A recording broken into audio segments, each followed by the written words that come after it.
सब बढ़िया। I hope आप लोग पढ़ाई कर रहे होंगे और प्रीवियस ईयर लेक्चर्स आपने देख लिए होंगे।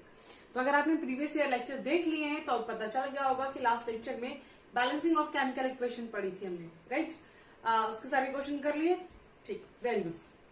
आज हम जो पढ़ने वाले हैं वो केमिकल इक्वेशन को और इंफॉर्मेटिव बनाने के वे पढ़ने वाले हैं, और उसी में हम पढ़ेंगे एक्सो एंड एंडोथर्मिक रिएक्शन, जो बहुत इंपॉर्टेंट कंसेप्ट है और आगे जाके भी इसको आपको साथ लेके जाना है ना। तो हमने केमिकल इक्वेशन में लिखना सीखा था, कैसे वर्ड फॉर्म से हम लोग केमिकल इक्वेशन फॉर्म में आते हैं, फिर कैसे उस केमिकल इक्वेशन को बैलेंस करते हैं। आज हम और इन्फॉर्मेशन की बात करेंगे कि हम कंप्लीट केमिकल इक्वेशन कैसे लिखते हैं और बोर्ड्स में हमको कैसे इक्वेशन को रिप्रेजेंट करके आना है, ठीक है ना।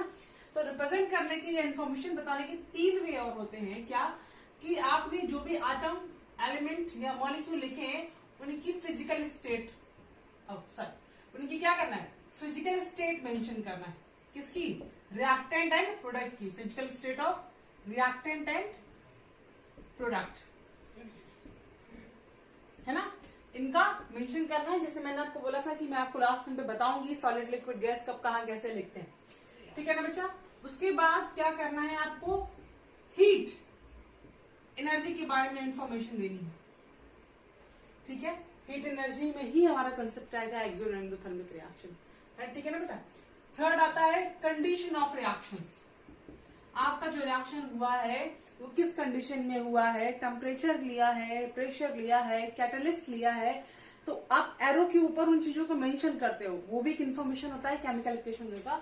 जब आप वर्ड फॉर्म से केमिकल इक्वेशन में कन्वर्ट कर दोगे, उसको बैलेंस कर दोगे, उसका फिजिकल स्टेट मेंशन कर दोगे, उसमें हीट एनर्जी का जो भी या तो लिया होगा या दिया होगा, ठीक है, उसके हिसाब से आप सीखेंगे आगे, तब हम पढ़ेंगे इसको। फिर क्या कंडीशन में रिएक्शन हुई है, अगर ये सारी चीजें मेंशन करके आप इक्वेशन लिखते हो तो वो कंप्लीट इन्फॉर्मेशन होती है और वर्ड्स में आपको वैसे ही लिख के आना है, ठीक है। तो बात करते हैं पहले हमारा फिजिकल स्टेट की। अब बच्चा आपने पढ़ा होगा एक बात कि भाई अगर फिजिकल स्टेट बात करें हम किसी की भी, तो 3 टाइप की तो हमने पढ़ी है। कि क्या क्या पढ़ी है, लिख दूं मैं फिजिकल स्टेट। हमने 3 स्टेट पढ़ी है। पहली पढ़ी है सॉलिड, जिसको रिप्रेजेंट करते हैं हम लोग एस से, ठीक है। दूसरा पढ़ा है हम लोगों ने लिक्विड, ओके, जिसको हम लोग रिप्रेजेंट करते हैं एल से, कैपिटल एल से। और तीसरा पढ़ा है हम लोगों ने गैस, जिसको हम रिप्रेजेंट करते हैं जी से। बट बच्चों यहाँ पे एक स्टेट और आपको पढ़नी है, क्या? अक्वस, इसको हम शॉर्ट में बोलते हैं एक। अब बात आती है अक्वस क्या होता है। अक्वस अगर आप किसी भी को भी पानी में डिसॉल्व करते हो, पानी का जो सॉल्वेंट होता है उसे क्या बोलते हैं, पानी का जो सोल्यूशन होता है उसे बोलते हैं अक्वस, AQ। तो आपको सॉलिड मेंशन करना है अगर वो सॉलिड है तो, आपको लिक्विड मेंशन करना है अगर वो लिक्विड है तो, आपको गैस मेंशन करना है, G मेंशन करना है अगर वो गैस है तो। बट अगर किसी को भी पानी में घोला गया है तो उसमें क्या मेंशन करना है, AQ मेंशन करना है, विच इज अक्वस। अब आप बोलोगे हमें कैसे पता चलेगा कौन क्या है। तो बच्चों अब एक बात सुनो, अगर कोई मेटल है ना, जैसे जिंक का नाम ले हम, कैल्शियम का नाम ले हम, पोटेशियम का नाम ले हम, सोडियम का नाम ले, तो जितने भी मेटल्स होंगे वो सब क्या होंगे, ऑब्वियस सी बात है सॉलिड होंगे। तो उनके आगे क्या लगाना है, एस लगाना है, क्योंकि प्रॉब्लम होगी नहीं। कोई भी लिक्विड है, जैसे वाटर हो गया, वो लिक्विड होता है ना, तो उसका आगे क्या लगाना है, एल लगाना है। अब अगर गैसेस जैसे O2 हो गया, अमोनिया हो गया, H2 हो गया, ये सब क्या होती है, गैसेस होती है, तो उनके आगे G लगाना है। अब अगर आपने किसी सोल्यूशन को पानी में डिसॉल्व किया है तो उसका आगे क्या लगाना है, कोई भी सोल्यूशन लिया है, जैसे आपने लास्ट टाइम अभी पढ़ेंगे हम जिंक सल्फेट का ZnSO4 बनाया था, तो वो सोल्यूशन डिसॉल्व करके बनाया था ना, और डिसॉल्व करने के लिए हम ज्यादातर पानी का यूज करते हैं, वाटर का यूज करते हैं, तो हम क्या लिख देंगे वहां पे, अक्वस, मतलब AQ। चलो इस इक्वेशन को समझ लेते हैं। हमने ये इक्वेशन पढ़ी थी ना लास्ट टाइम पे, इसका ही वर्ड फॉर्म से हमने केमिकल इक्वेशन बनाया था और ये इक्वेशन बैलेंस थी, ये बात हम लोगों की अच्छी थी। जिंक प्लस H2SO4, एरो लगाया, क्या बनेगा, बोलो बच्चों, ZnSO4 प्लस H2, ये बनेगा। जिंक क्या है, मेटल है, मेटल कैसा होता है, सॉलिड होता है, एस लगा दिया, ठीक है। H2SO4 क्या है, एसिड है ना, एसिड, तो क्या आएगा। अब यहाँ पे लिक्विड लगाओगे कि एक्वस लगाओगे, मुझे ये बात बता दो, क्योंकि H2SO4 आपने बॉटल्स में रखा हुआ देखा होगा, लेकिन आपने कौन सा H2SO4 किया है, यूज किया था, ये आपके लिए एक इंफॉर्मेशन वाली बात है। बिकॉज अगर आपने मेरा पहला लेक्चर ठीक से देखा है तो मैंने इसके ऊपर एक वर्ड यहाँ पे लिखा था। क्या लिखा था मैंने? Dilute H2SO4। और मैंने वहां पे बताया था कि अगर किसी को पानी में डिजोल्व करके उसे पतला वाला वर्ड यूज किया था, मैंने बनाया है, तो वहां पे क्या लिखते थे हम? एक्वस, क्योंकि पानी में डिजोल्व वाला एसिड है ना। तो लिक्विड नहीं लिखना है, क्योंकि आप लोग लैब में देखोगे तो आपको बॉटल में रखा मिलेगा, तो आप बोलोगे ये तो लिक्विड है। हमने एल क्यों नहीं लिखा यहाँ पे? हमने एल इसलिए नहीं लिखा क्योंकि हम जो यहाँ लिक्विड लेते थे वो कैसा लेते थे? Dilute H2SO4। और इस एसिड को पानी में डिजोल्व करके रखा जाता है, इसलिए AQ लिखा है। H2SO4 क्या हो जाएगा? AQ। क्यों AQ हो जाएगा? क्योंकि ये सोल्यूशन जब इसमें मिलाया है तो पानी तो है ना सोल्यूशन में, तो सोल्यूशन जो पानी का जो सोल्यूशन होता है उसे क्या बोलते हैं? एक्वस बोलते हैं ना। और H2 क्या है हमारी? बस बात है, ये ऐसे ऊपर निकल रही थी। ठीक है, एक नया टर्म और आपको ये समझ आई बात। अभी आप इन्फॉर्मेशन सबकी लिखोगे, धीरे धीरे लिखने लगोगे, आ जाएगा, ऐसा नहीं, कोई बहुत बड़ी बात नहीं है। और मैं ये बोलूंगी कि आप प्रैक्टिस में अभी से करो। अब ऐसा नहीं कि एग्जाम बोर्ड में भगवान आ जाएंगे, एकदम उतर आएंगे जमीन पे और आपका इक्वेशन लिखेंगे आके और आपका दिमाग एकदम शक्तिमान जैसा चलने लगेगा।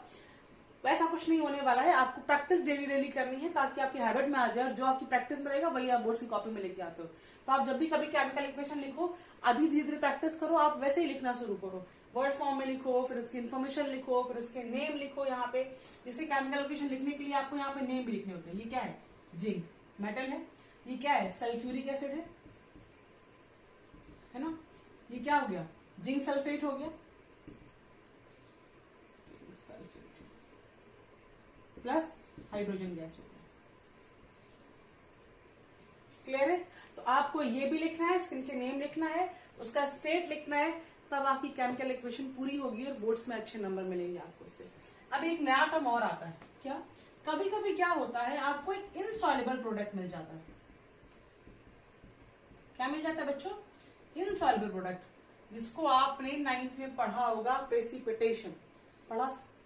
क्या हो जाता है, जैसे मान लो आपने किसी चीज को मिक्स किया, अब वो डिजोल्व नहीं हो रहा है, वो डिजोल्व ना होके इनसॉल्युबल मतलब जो सॉल्युबल ना हो, वो सॉल्युबल ना हो कि नीचे सेटल डाउन हो जा रहा है, तो उसको क्या बोलने लगते हैं? उसको प्रेसिपिटेशन बोलने लगते हैं, या मैं शॉर्ट में बोलूंगी PPT। राइट? इसका इक्वेशन आप लोग कर चुके हो, लास्ट क्लास में आपने किया था। आपने क्या लिया था? ये तो बनाया था। इसका कॉमन नेम भी बताया था। बोलो जरा कॉमन नेम क्या है इसका? Yes, slaked lime. नेम क्या है इसका? कैल्शियम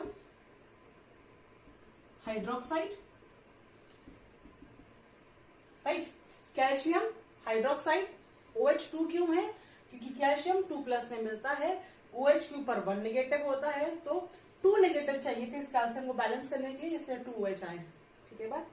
कॉमन नेम क्या था? प्यार से इसको क्या बुलाते हैं हम लोग? Slaked lime. क्या ये बात क्लियर है? पक्का? इसका रिएक्ट किससे करवा रहे हो आप? CO2 से। CO2 क्या है? कार्बन डाइऑक्साइड है। नेचर में कैसी है? बोलो, सॉलिड लिक्विड की गैस? यस, गैस है, कार्बन डाइऑक्साइड। नेचर में कैसी है? गैस है। ये नेचर में कैसा है? बोलो, क्योंकि कैल्शियम हाइड्रोक्साइड किसमें मिला है? सोल्यूशन में, तो नेचर में कैसा है? Aqueous, AQ। ठीक है, अब इधर रिएक्ट करके क्या देंगे? यस, और ये इक्वेशन आपके लिए इंपॉर्टेंट इक्वेशन है, क्योंकि ये इक्वेशन आगे चल के बहुत सारे क्वेश्चन आपके सॉल्व करवाने वाली है। क्या देगा? ये Ca2+ और ये CO2 और ये वाला O मिलके क्या बनाएंगे? CaCO3। क्या बोलते हैं बेटा इसको प्यार से? बोलो, कैल्शियम कार्बोनेट। अब ये बोलो, सॉलिड लिक्विड गैस क्या एक्वस? बेटा कैल्शियम कार्बोनेट आपने सुना होगा, व्हाइट चूना, चूना जिसको बोलते हैं। क्या हो गया ये? Calcium carbonate. राइट?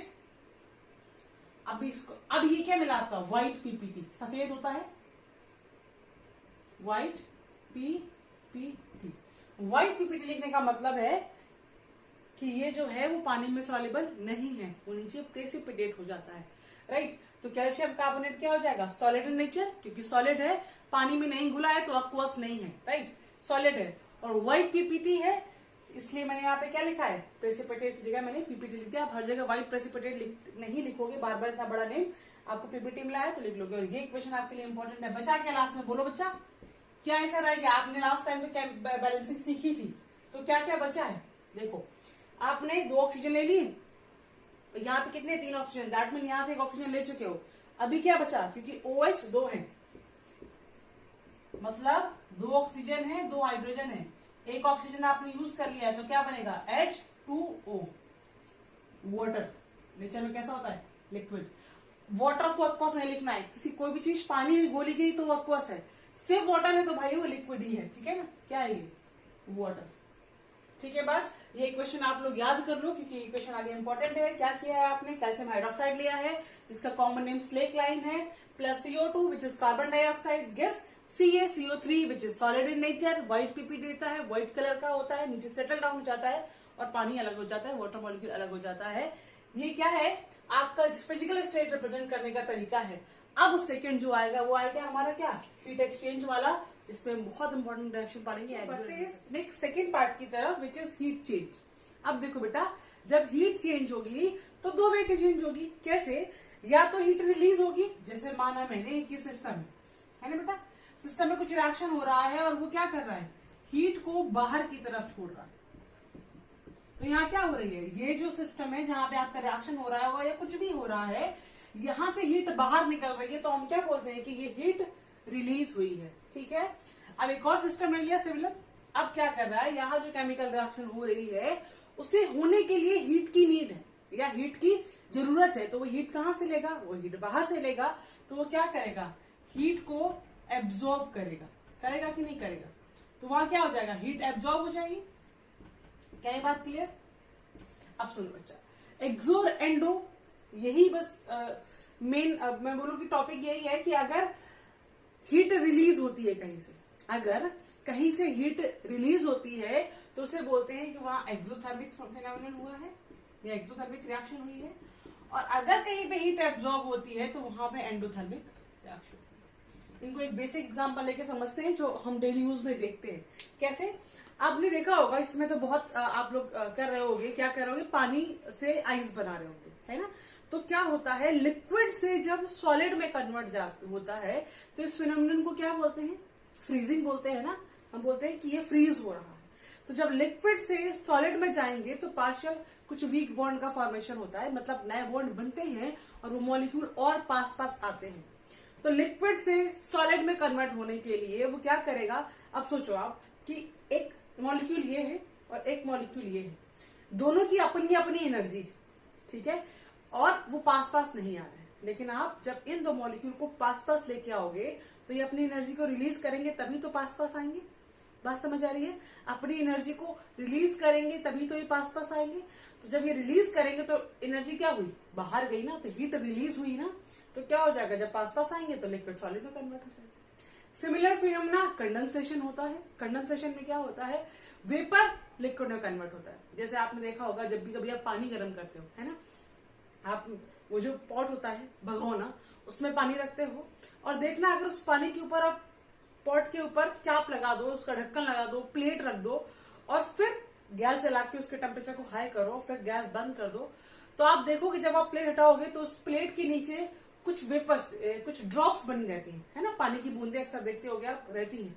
तो वो क्या हुआ था, वो ये हुआ था कि जब आपने पॉट को गर्म किया था तो वेपर बन के ऊपर जा रहा था, लेकिन एनवायरमेंट में आपने क्या खोल नहीं रखा था, क्योंकि अगर आपने वो ढक्कन नहीं लगाया होता, वो प्लेट नहीं रखी होती, तो वो जो वेपर है वो एनवायरमेंट में चली जाती और आपको पता नहीं चलता। लेकिन आपने टेम्परेचर बढ़ाया, भगोने के ऊपर कैप रखा था, प्लेट रखा था, तो वेपर बना, टकराया, उसके बाद जब वो टेम्परेचर कम कर दिया, गैस बंद कर दी, तो वही वेपर लिक्विड में कन्वर्ट होगी। तो उस प्रोसेस को क्या बोलते हैं, कंडेंसेशन। तो बेटा यहाँ भी बोलो, vapour is like some like gas.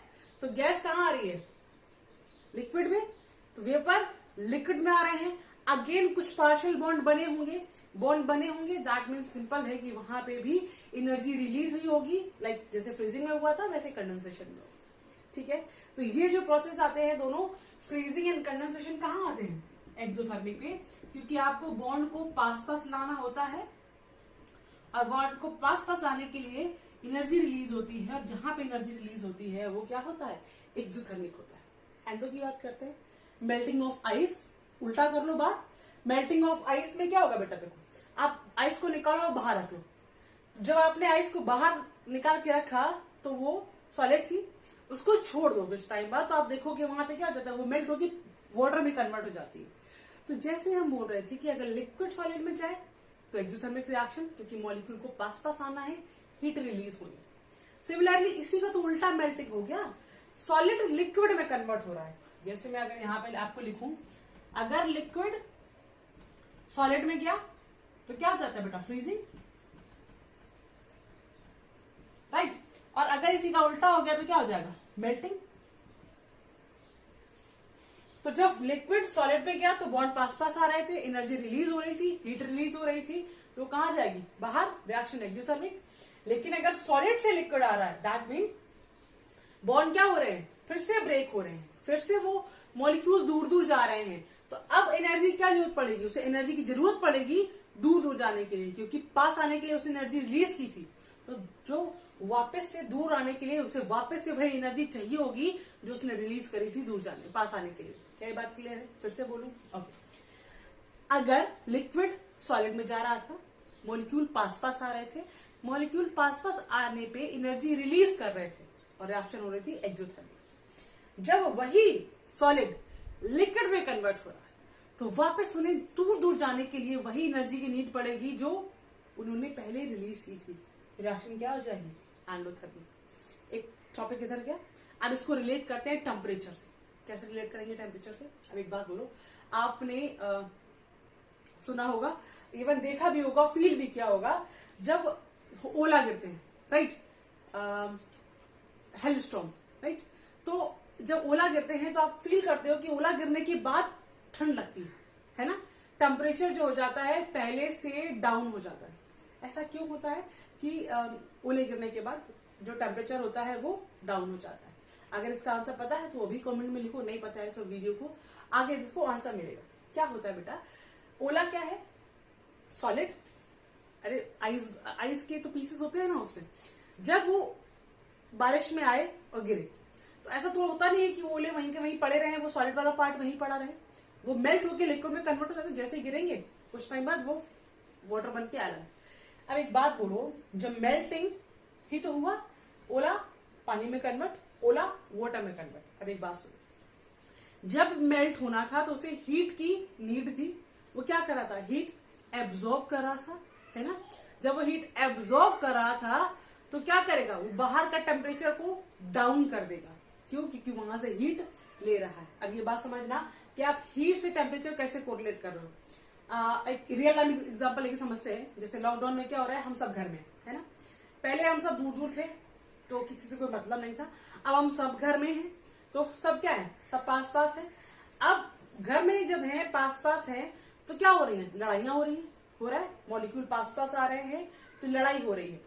लड़ाई हो रही है तो लड़ाई में क्या होती है, एनर्जी खर्चा होती है, एनर्जी लॉस होता है, तो एनर्जी बाहर निकल रही है। जब एनर्जी बाहर निकल रही है तो माहौल कैसा हो रहा है, गर्म हो रहा है। अरे सब गर्मा गर्मी होती है घर पे एकदम से, तो क्या हो रहा है, अगर एनर्जी रिलीज होगी तो माहौल गर्म होगा, मतलब टेम्परेचर बढ़ेगा। सिमिलर उल्टा है कि अगर मॉलिक्यूल दूर दूर जा रहे हैं, सॉलिड से लिक्विड, ओला से वाटर, जब मॉलिक्यूल दूर दूर जा रहे हैं तो एनर्जी क्या हो रही होगी, उसे चाहिए होगी दूर दूर जाने के लिए, तो जो बाहर का माहौल है वो ठंडा हो जाएगा, क्योंकि लड़ाई खत्म, मॉलिक्यूल दूर दूर। तो सिमिलरली अगर कभी एक्सोथर्मिक होगा तो टेम्परेचर कैसा होगा, रेस करेगा, कभी एंडोथर्मिक होगा तो जो टेम्परेचर क्या करेगा, वो फॉल करेगा। कहाँ का, अगर हीट बाहर रिलीज हुई है तो बाहर का टेम्परेचर राइज करेगा, हीट एब्जॉर्ब हुई है तो बाहर का टेम्परेचर फॉल करेगा। अब बात करते हैं आगे, क्योंकि इनके एग्जांपल्स कुछ और लेते हैं, ये तो बेसिक एग्जांपल थे। जैसे मैं अगर बात करूं, मैं क्या कर रही हूँ, यहाँ पे जो मैंने बोला है वो रिटन में लिख दे रही हूँ ताकि आपको एक नोट्स तैयार हो जाए। और बेटा इसमें ऐसा बहुत लिखने को नहीं आता है कि आप एग्जाम में पूछे कि एक्सोथर्मिक एंडोथर्मिक एक्सप्लेन करो, ये करो, ये बस कॉन्सेप्ट है जो आपको हमेशा याद रखने हैं, ठीक है। तो अगर हीट रिलीज होगी तो टेम्परेचर क्या हो जाएगा बेटा, राइज हो जाएगा, तो रिएक्शन क्या हो जाएगी, एक्सोथर्मिक। और यहां क्या हो जाएगा, टेम्परेचर फॉल हो जाएगा, तो रिएक्शन क्या हो जाएगी, एंडोथर्मिक। क्लियर बेटा, ठीक है, आप तो इन दोनों के एग्जांपल्स की बात कर लेते हैं उसका। ओके बच्चों, तो बात करते हैं डिफरेंस एंडो और एक्सो की, साथ में इसकी डेफिनेशन भी यहीं कवर हो जाएगी। अगर आपको लिखना है कॉपी में तो आप नोट्स बना के प्रॉपर लिख सकते हो। तो एक्सोथर्मिक क्या रिएक्शन होती है? Those reaction in which heat is evolve और release is called exothermic reaction. Those reaction in which heat is absorbed is called endothermic reaction. अब एक्सो होगा तो क्या होगा? टेम्परेचर रेज करेगा, थोड़ी पहले हमने बात किया था। और एंडो होगा तो क्या होगा? टेम्परेचर डिक्रीज करेगा या फॉल करेगा। अब जो मोस्ट इंपोर्टेंट पार्ट है उसके एग्जांपल्स हैं। तो पहले एक्सो के एग्जांपल्स देखते हैं, फिर एंडो के एग्जांपल देखते हैं। एक्सो वाले में आप फ्रीजिंग और एक और हमने बात किया था, फ्रीजिंग और कंडेंसेशन, दो की बात की थी। आप एक्सो में डाल सकते हो और मेल्टिंग को आप एंडो में डाल सकते हो। वो हमने समझ लिया था, इसलिए मैंने मेंशन नहीं किया। आप चाहो तो अपने नोट्स में लिख लो। इसका जो पहला एग्जांपल है वो burning of carbon in the presence of oxygen. अगर आप कार्बन को ऑक्सीजन के साथ में बर्न करते हो या रिएक्ट करवाते हो तो CO2 का फॉर्मेशन होता है, which is carbon dioxide. Carbon क्या होता है? सॉलिड। O2 क्या है? गैस। CO2 क्या है? Again gas. और देखो हीट रिलीज हो रही है, दैट मीन ये क्या है?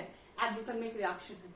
जितनी भी कंबशन रिएक्शन होती है वो सब एक्सोथर्मिक रिएक्शन होती है। अब आपकी नॉलेज के लिए बता दूं, कंबशन रिएक्शन क्या होती है। आप किसी को भी ऑक्सीजन की प्रेजेंस में बर्न करते हो, वो हाइड्रोकार्बन भी हो सकता है। हाइड्रोकार्बन मतलब कार्बन एंड हाइड्रोजन की कंपाउंड, जैसे हमने मीथेन को किया है। नेक्स्ट वन, जब भी कभी आप किसी को ऑक्सीजन के साथ में बर्न करते हो तो CO2 प्लस H2 रिलीज होता है, और ये रिएक्शन को क्या बोलते हैं? कंबशन रिएक्शन बोलते हैं। अगर एग्जांपल में देखो, second example is the burning of natural gas. CH4 is a natural gas, methane बोलते हैं इसको। अगर मीथेन वाला पार्ट अभी नहीं क्लियर है तो आपका 4th चैप्टर है कार्बोनेट्स कंपाउंड, वहां पे हम सारे कार्बन हाइड्रोजन कंपाउंड के बारे में बात करेंगे, तब आपको डिटेल इंफॉर्मेशन मिलेगी इसके बारे में।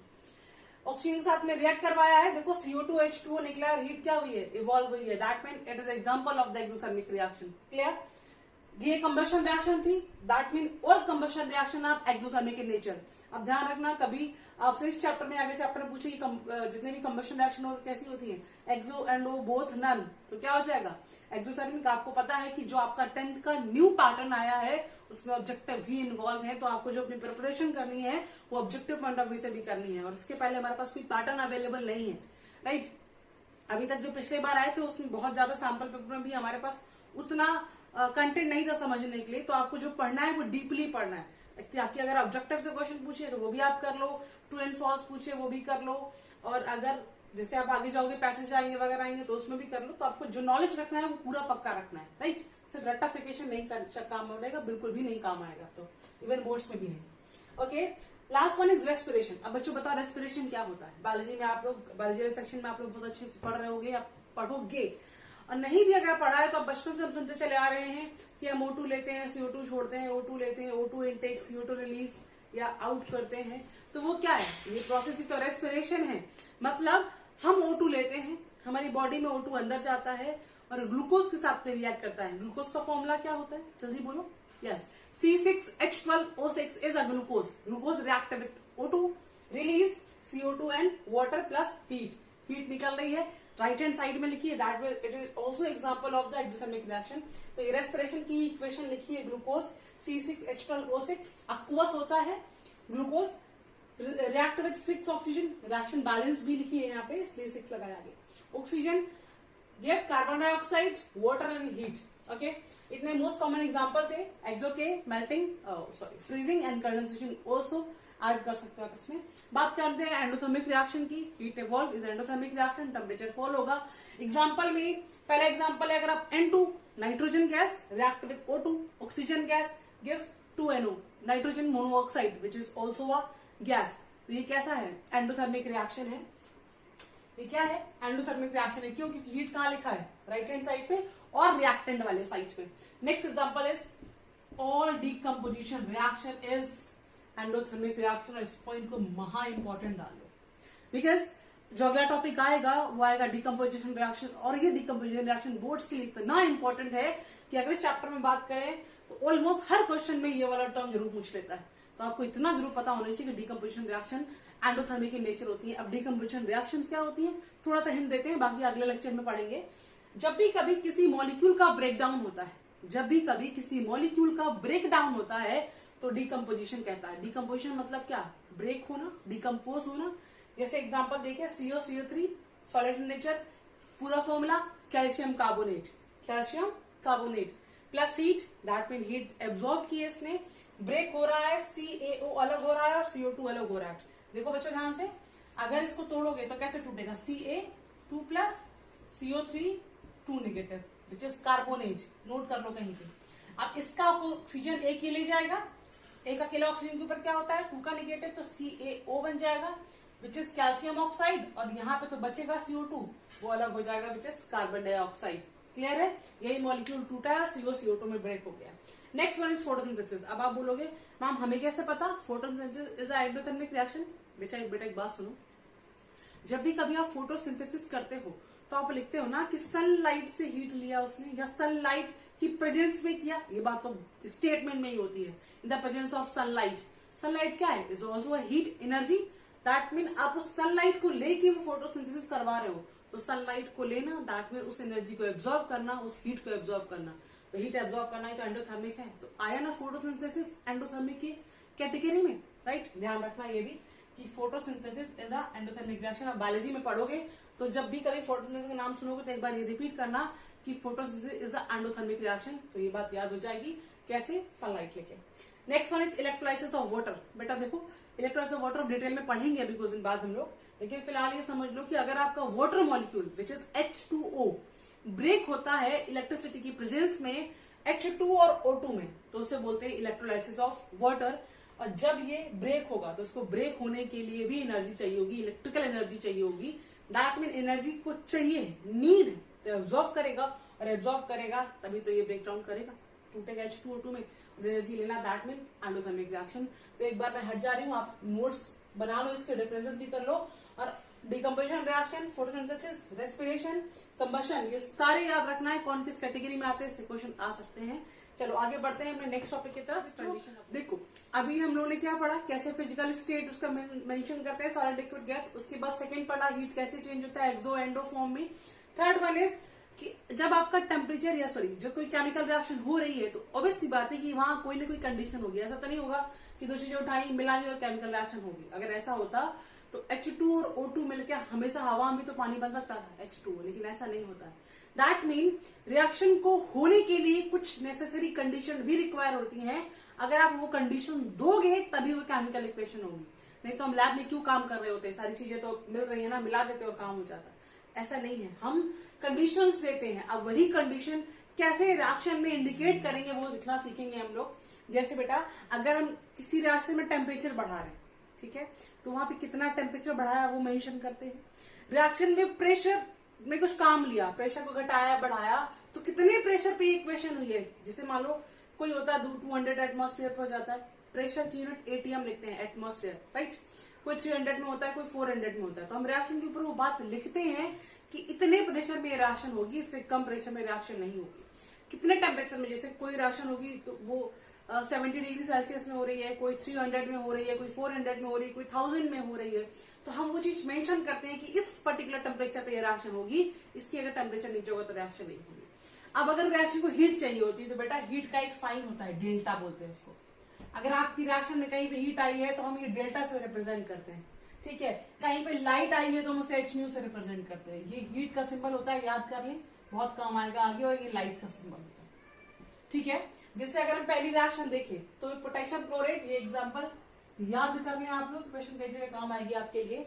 KClO3 is potassium chlorate, ClO3 1 negative chlorate होता है, ClO3 1 नेगेटिव क्लोरेट होता है। और आगे क्या लग गया है, K पोटेशियम, तो नाम पड़ गया पोटेशियम क्लोरेट। अब बेटा देखो ये रिएक्शन हीट की प्रेजेंस में हुई है, या हीट लिया है, रिएक्शन हीट टेकन हुआ है, तो ऊपर क्या लगा दिया, हीट का सिंबल।